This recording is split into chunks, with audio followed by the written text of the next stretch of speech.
বন্ধুরা, একটি আপেলের বিনিময়ে বড়পীর আব্দুল কাদির জিলানী রহমতুল্লাহি আলাহির বাবা ১২ বছর গোলামি করেছিলেন এবং আপেল মালিকের অন্ধ বুবা এবং খুরামেকে বিবাহ করেছিলেন। এরপরে ঘটনাটি খুবই চমৎকার একটি ঘটনা। হজরত আবু সালেহ মুসা জঙ্গি রহমতুল্লাহি আলাহি একজন বিশিষ্ট বুজুর্গ ছিলেন। তিনি ছিলেন হজরত আব্দুল কাদির জিলানী রহমতুল্লাহি আলাহির পিতা। তিনি একজন পূর্ণবান কামেল এবং বুজুর্গ ব্যক্তি ছিলেন। সবসময় আল্লাহর ইবাদত বন্দগীতে মশগুল থাকতেন। একদা তিনি সফরের উদ্দেশ্যে রওনা হলেন। আল্লাহর দিদার লাভ করার উদ্দেশ্যে তিনি সফরে বের হলেন। কিছুদিন অতিবাহিত হওয়ার পর তার সঙ্গে থাকা অর্থ এবং খাদ্য সামগ্রিক শেষ হয়ে গেল। কয়েকদিন তিনি অনাহারে কাটিয়েছিলেন। এভাবেই পথ চলতে থাকলেন। সারাদিন চলার পর সে খুবই তৃষ্ণার্ত এবং ক্ষুধার্ত অনুভব করলেন। ক্ষুধায় কাতর হয়ে নদীর ধারে একটি গাছের নিচে বসলেন।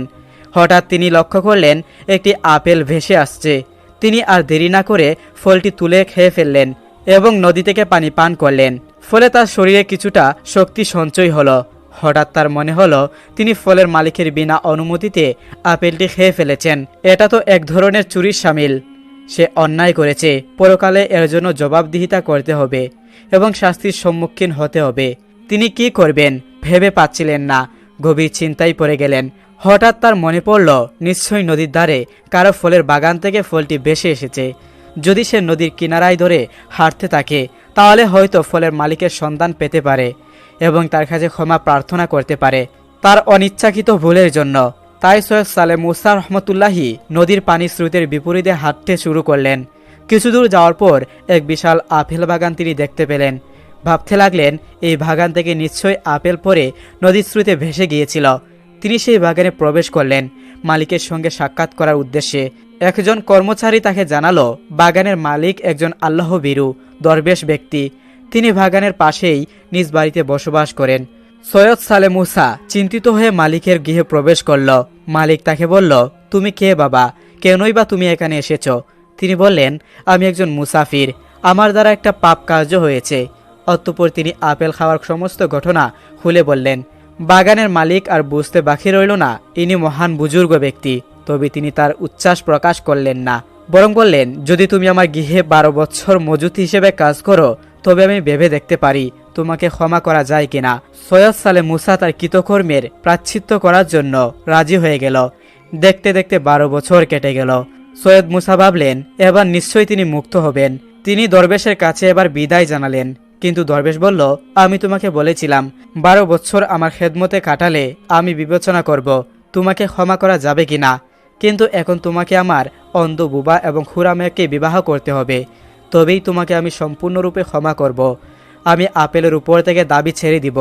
সৈয়দ সালেহ মুসা মনে মনে ভাবলেন, একটি আপেলের জন্য 12 বছর গোলামি করলাম, আবার এখন তার অন্ধ বুবা এবং খুরামেকে বিবাহ করতে হবে। এটা কেমন বিচার? আবার এটাও ভাবলেন, এতে যদি তার গুনাহ মাফ হয় তাহলে অবশ্যই বিবাহ করা উচিত। সৈয়দ সালেহ মুসা জঙ্গি বিবাহের প্রস্তাবে রাজি হয়ে গেল। অতঃপর আপেল বাগানের মেয়ের মালিকের সঙ্গে তার বিবাহ সম্পূর্ণ হয়ে গেল। যখন তিনি দেখতে পেলেন এক অপরূপ সুন্দরী রমণী বসে আছে তখন তিনি আশ্চর্য হয়ে গেল। আর তিনি ভাবতে লাগলেন নিশ্চয়ই কোনো ভুল হয়েছে। তার স্ত্রী তো অন্ধ বুবা এবং খুরা। তিনি ছুটে তার শ্বশুরের কাছে গিয়ে বললেন, আপনাদের নিশ্চয়ই কোনো ভুল হয়েছে। ভিতরে তো একজন নিখুঁত সুন্দরী নারী বসে আছে, কিন্তু আমার স্ত্রী তো নিখুঁত নয়। আপনি বলেছিলেন তিনি অন্ধ বুবা এবং খুরা। তখন দরবেশ মুচকি হেসে বললেন, ওই মেয়েটি তোমার স্ত্রী, আর আমি ভুল কিছু বলিনি। আমি এজন্য আমার কন্যাকে অন্ধ বলেছি কারণ সে কখনো কোনো পর পুরুষকে দর্শন করেনি। তাকে বুবা বলা হয়েছিল কারণ তার মুখ থেকে কখনো অন্যায় বাক্য বের হয়নি। খুরা বলেছি কারণ সে কখনো অন্যায় কাজের উদ্দেশ্যে পা বাড়ায়নি। আশা করি আমার কথার অর্থ তোমার নিকট বোধগম্য হয়েছে। সৈয়দ সালেহ মুসা জঙ্গি রহমতুল্লাহি আলাই আল্লাহর নিকট হাজারো শুকরিয়া আদায় করলেন। 12 বছরের বিনিময়ে তিনি পেলেন মহান পুরস্কার হিসেবে পাক পবিত্রা সুন্দরী নারী, তাদের ঔরসজাত সুসন্তান বড়পীর আব্দুল কাদির জিলানী রহমতুল্লাহি আলাই। একদা ইবলিস আল্লাহ তাআলা দরবারে আরজ করল, হে খুদা, আমি তোমার কসমকে বলতে পারি আইয়ুব নবী একমাত্র তোমার প্রদত্ত ধন সম্পদের লোভে ও আরাম আয়েশের তৃপ্তিতে তোমার ইবাদত বন্দেগী করে থাকে। যদি তার এই ধন সম্পদ ও সুখ শান্তি বিলীন হয়ে যায় তাহলে একদিনও সেই ইবাদতে লিপ্ত থাকবে না। হে খুদা, তুমি নবীর উপর হস্তক্ষেপ করার ক্ষমতা আমাকে দাও। আমি একটু দেখি তোমার আইয়ুব কতটা বিশ্বস্ত নবী।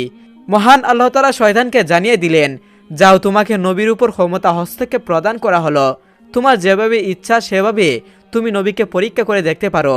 শয়তান আল্লাহ তাআলার প্রদত্ত ক্ষমতা পেয়ে একজন প্রতীক সেজে হযরত আইয়ুব আলাইহিসসালামের নিকট গমন করলেন। আইয়ুব আলাইহিসসালামের নিকট গমন করে নিজ দরিদ্রতা প্রকাশ করে শয়তান বলল, হুজুর, আমাকে কয়েকদিন আপনার ঘরে থাকার অনুমতি প্রদান করুন। হযরত আইয়ুব আলাইহিসসালাম লোকটি সম্পর্কে সন্দেহ পোষণ করলেন, কারণ তার শরীর থেকে এক প্রকার তীব্র গন্ধ বের হচ্ছিল। তখন আইয়ুব আলাইহিসসালাম তার সে আবেদন নাকচ করে দিয়ে বললেন, আমি তোমাকে কিছু টাকা পয়সা দিচ্ছি, তুমি অন্য জায়গায় গিয়ে থাকার ব্যবস্থা করো।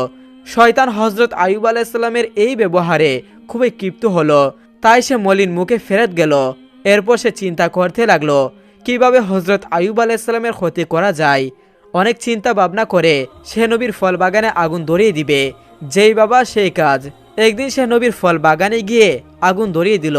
শয়তানের লাগানো আগুন অনেকগুলো ফল বাগান নষ্ট হয়ে গেল। ফল বাগানের কর্মচারীরা দৌড়ে এসে নবীর কাছে খবর পৌঁছালো। তাদের কাছ থেকে এই সংবাদ শুনে হযরত আইয়ুব আলাইহিসসালাম বললেন, আলহামদুলিল্লাহ, আল্লাহর সম্পদ আল্লাহ তাআলা নিয়ে গেছেন, এতে আমার কোনো চিন্তিত হওয়ার কোনো কারণ নেই। শয়তান যখন দেখল হযরত আইয়ুব আলাইহিসসালামের ফল বাগান ধ্বংস হওয়ার পরেও বিন্দুমাত্র হতাশ হলেন না, তখন তার মনে আগুন ধরে গেল। সে আবার চিন্তা করতে লাগলো নবীর কি ক্ষতি করা যায়। পরের দিন শয়তান নবীর আস্থা বলে গিয়ে আগুন ধরিয়ে দিল। সেখানে আগুন একজোরে আকারে মাটি পরিত্যক্ত হয়ে গেল, যাতে সমস্ত পশু পাখি মারা গেল এবং কিছু সংখ্যক রাখালও সে আগুনে মৃত্যুবরণ করল। অন্যান্য রাখালেরা এই খবরটি দ্রুত নবীর নিকট পৌঁছে দিলেন। এই খবর শুনে হযরত আইয়ুব আলাইহিসসালাম নামাজের নিয়তে দাঁড়িয়ে গেলেন এবং তিনি বলতে লাগলেন, আল্লাহ সম্পদ আল্লাহ তাআলা নিয়ে গেছেন, এতে আমার হতাশ হওয়ার কিছুই নেই। শয়তান যখন দেখলো এত কিছুর পরেও নবী সামান্য মাত্র হতাশ হচ্ছেন না, তখন তার মনে আরো আগুন জ্বলে উঠল। এরপর সে নবী আরো বড় ক্ষতি করার চিন্তা করতে লাগলো। হযরত আইয়ুব আলাইহিসসালামের 12 জন সন্তান ছিল। তারা এক ওস্তাদের নিকট মক্তবে পড়ালেখা করার জন্য যেত। প্রতিদিনের মতো একদিন সকালে আইয়ুব আলাইহিসসালামের 12 জন সন্তান ওই ওস্তাদের কাছে মক্তবে পড়তে গেল। এমন সময় উস্তাদ কোনো কাজে মক্তব থেকে বেরিয়ে গেল, আর শয়তান এই সুযোগে মক্তবের যা দোষিয়ে দিল, আর এতে হযরত আইয়ুব আলাইহিসসালামের 12 জন সন্তান মৃত্যুর মুখে পতিত হলো। মক্তবের উস্তাদ কাঁদতে কাঁদতে গিয়ে আইয়ুব আলাইহিসসালামের নিকট গিয়ে জানালো, হে আল্লাহর নবী, আমি কোনো কাজে বাহিরে বের হয়েছিলাম, এর মধ্যে ইমারতের যার দশে পড়ে আপনার 12 জন সন্তান মৃত্যুবরণ করেছে। উস্তাদের মুখে এই কথা শুনে আইয়ুব আলাইহিসসালাম বললেন, সুবহানাল্লাহ, আলহামদুলিল্লাহ, লা ইলাহা ইল্লাল্লাহু, আল্লাহু আকবার। আল্লাহর সম্পদ আল্লাহ তাআলা নিয়ে গেছেন, এতে আমার হতাশ হওয়ার কিছুই নেই। শয়তান যখন দেখলো সন্তানদের মৃত্যুতে আইয়ুব আলাইহিসসালামের ইমানি শক্তি কমে আসলো না, তখন সে হিংসায় জ্বলে পুড়ে ছারখার হয়ে যেতে লাগলো এবং সে আরো বড় ক্ষতি করার চিন্তা করতে লাগলো। এদিকে হযরত আইয়ুব আলাইহিসসালামের দুশমনেরা নবীর এই পরীক্ষা দেখে খুবই খুশি হলো। নবীর কর্মচারী ও চাকরেরা এই করুণ অবস্থা দেখে যে যেদিকে পারল চলে গেল। নবীর বাড়ি, ফলবাগান সবকিছু শূন্য হয়ে পড়ে রইল। এ সুযোগে শত্রুরা এসে সবকিছু লুটপাট করতে আরম্ভ করলো। সেই বাড়ির সকল মালামাল তারা নিয়ে গেল। বাগানের বাকি সকল ফল নিয়ে তাদের মধ্যে খাড়াখাড়ি আরম্ভ হলো। এক কথায় হযরত আইয়ুব আলাইহিসসালামের ধন সম্পদ, সন্তান ও আরাম আয়েশ সবকিছু ধ্বংস হয়ে গেল। হযরত আইয়ুব আলাইহিসসালামের 4 জন স্ত্রী ছিল। 3 জনেই নবীর সঙ্গে ঝগড়া করে এবং তর্ক বিতর্ক করে বিদায় হয়ে গেল। বাকি রইল একজন মাত্র, হযরত রহিমা আলাইহিসসালাম। তিনি নবীকে ছেড়ে যাওয়ার পাত্রী নয়, সবসময় তিনি নবীর সাথে সাথে থাকতে লাগলেন। দেশের মানুষ নবীর নবুয়তের প্রতি তুচ্ছ তাচ্ছিল্য ও উপহাস আরম্ভ করে দিল।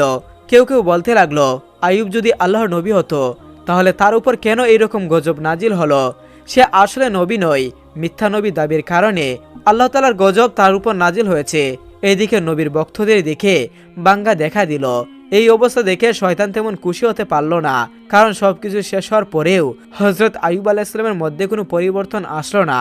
তিনি ইবাদত ঘরের মধ্যে থেকে পূর্বে নেই একই রকম মনোযোগের সাথে ইবাদত করে যাচ্ছিলেন। তিনি যেন তার এই বিশাল ধন সম্পদের কোনো খোঁজখবর রাখছেন না। কোনো রকম হাই হতাশ বা আফসোসের চিহ্ন পরিলক্ষিত হচ্ছিল না। নবীর ইবাদত করে সম্মুখীন যাতায়াতকারী বলতে লাগলো, হে আইয়ুব, তুমি নবুয়তের দাবি করে ধ্বংস হয়ে গেছো। নিশ্চয়ই এ নবুয়তের দাবি পরিত্যাগ করা তোমার জন্য মঙ্গলজনক ছিল। যেমন আমরা নবীও নই, পদবী তো পতিত হয়নি। এছাড়া লোকেরা নানান ধরনের তুচ্ছ তাচ্ছিল্যমূলক কথা হজরত আইয়ুব আলাইসাল্লামকে লক্ষ্য করে বলতে লাগলো। হজরত আইয়ুব আলাইসাল্লাম এই সমস্ত কথার প্রতি আদৌ হস্তক্ষেপ দেখালেন না। তিনি পূর্বে যতটুকু মানুষের সঙ্গে মেলামেশা করতেন তাও সম্পূর্ণরূপে বন্ধ করে দিলেন। এইসব দৃশ্য দেখে শয়তান আর বসে থাকতে পারল না। সে চিন্তা করতে লাগলো কিভাবে নবীর আরো গুরুতর ক্ষতি করা যায়। চিন্তা করতে করতে সে একটি ষড়যন্ত্র আঁটল। ষড়যন্ত্র মাফিক সে নবীর নিকট পৌঁছালো এবং নবীর কাছে গিয়ে বলল, হুজুর, আমি আপনার একজন ভক্ত, আপনার কাছে আমার কিছু আর্জি ছিল। এই বলে সে নবীর কাছে কথা বলার বান করে গেল এবং তার মুখটি কানের কাছে নিয়ে দুই কানে দুটি ফু দিয়ে বিদায় হয়ে গেল। পরের দিন নবীর শরীরে ফুসকার মতো এক প্রকার ফুরা উঠে গেল। তিনি খুবই অসুস্থ হয়ে গেলেন। ইবাদত বন্দেগীতে কিছুটা বিঘ্ন সৃষ্টি হলো। স্ত্রী রহিমা তার সেবা যত্ন করতে আরম্ভ করে দিল। আস্তে আস্তে পুরাগুলো বড় হয়ে ক্ষত সৃষ্টি হলো। দীর্ঘদিন এই অবস্থা কাটানোর ফলে নবীর শরীরের মাংসের মধ্যে এক প্রকার পোকা দেখা দিল। আর অনেক দিন অতিবাহিত হওয়ার পরে নতুন আরো পোকা সৃষ্টি হলো। এই পোকাগুলো নবীর শরীরের মাংস ও রক্ত খেতে আরম্ভ করলো। অন্যদিকে নবীর স্ত্রী জমা করা টাকা পয়সা সবকিছু শেষ হয়ে গেল আর দারুণভাবে খাদ্যের অভাব দেখা দিল। শুধু পানি পান করে নবী ও তার স্ত্রী রহিমা কয়েকদিন অতিবাহিত করলেন। তারপর আর ধৈর্য ধারণ করতে পারলেন না। তখন হজরত রহিমা আলাইসাল্লাম আইয়ুব আলাইসাল্লামের নিকট গিয়ে আরজ করে বললেন, আল্লাহর নবী, এখন আমাদের কাছে আর কিছুই নেই। অতএব গ্রামে গিয়ে আমাদের ঘরে ঘরে কাজ করে উপার্জন করা ছাড়া আর কোনো উপায় নেই। আপনি যদি আমাকে অনুমতি দিতেন তাহলে আমি গ্রামে গিয়ে মানুষের বাসায় কাজ করে হালালভাবে উপার্জন করতে পারতাম আর তা দিয়ে আমাদের আহারের ব্যবস্থা করতে পারতাম।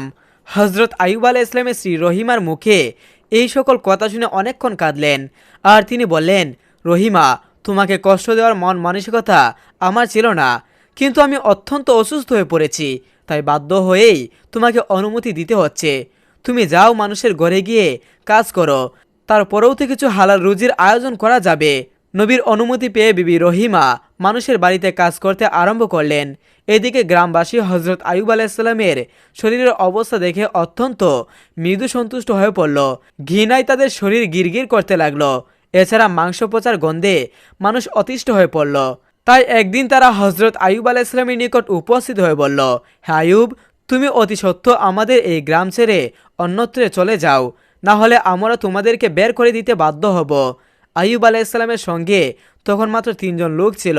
একজন ছিল তার স্ত্রী রহিমা আর 2 জন আইয়ুব আলাইসাল্লামের শিষ্য ও তার সাথী ছিল। তারা সবসময় নবীর দেখাশোনা ও সেবা যত্ন করত। গ্রামবাসীদের ক্রমাগত চাপের কারণে আইয়ুব আলাইসাল্লামের শিষ্যরা তাকে বহন করে অন্য গ্রামে চলে যাওয়ার জন্য রওনা করলো। অনেকক্ষণ পথ চলার পরে তারা উপস্থিত এক গ্রামে পৌঁছালো। সেই গ্রামের লোকেরা আইয়ুব আলাইসাল্লামের অবস্থা দেখে বলল, একে নিয়ে অন্যত্রে চলে যাও, না হলে আমরা তোমাদেরকে মেরে এখান থেকে তাড়িয়ে দিব। এভাবে শিষ্যরা 7টি গ্রামে আইয়ুব আলাইসাল্লামকে নিয়ে ঘুরতে লাগলো, কিন্তু কোনো গ্রামের লোকেরাই আইয়ুব আলাইসাল্লামকে আশ্রয় দিল না।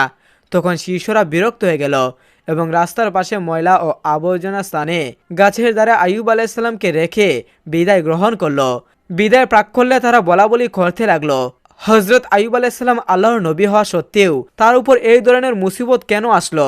অন্যজন উত্তর দিল, হয়তো তিনি আল্লাহ তাআলার হুকুম অমান্য করে কাজ করেছেন, না হলে তার এই পরিণতি কেন হবে?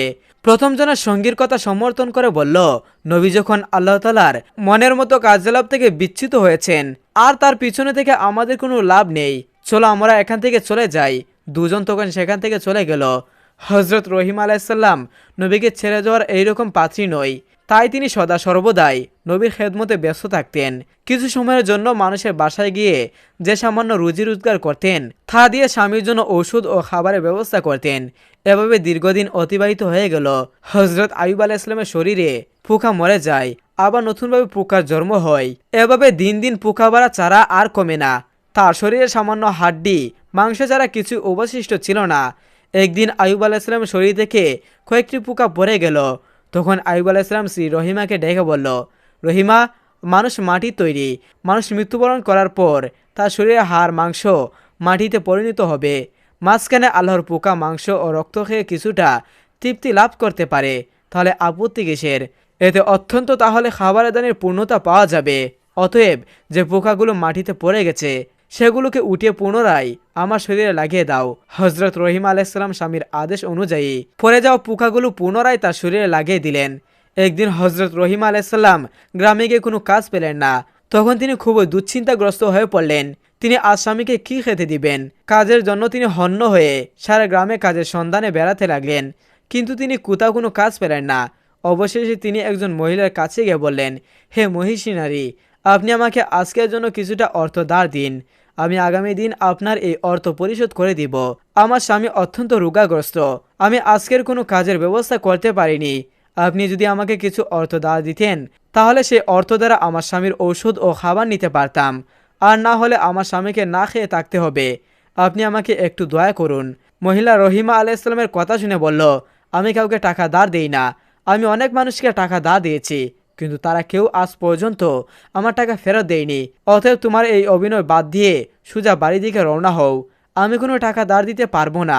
হজরত রহিমা আলাইসাল্লাম বললেন, তবে আমাকে কিছু কাজ দিন, সেই কাজের বিনিময় না হয় আমাকে টাকা দিবেন।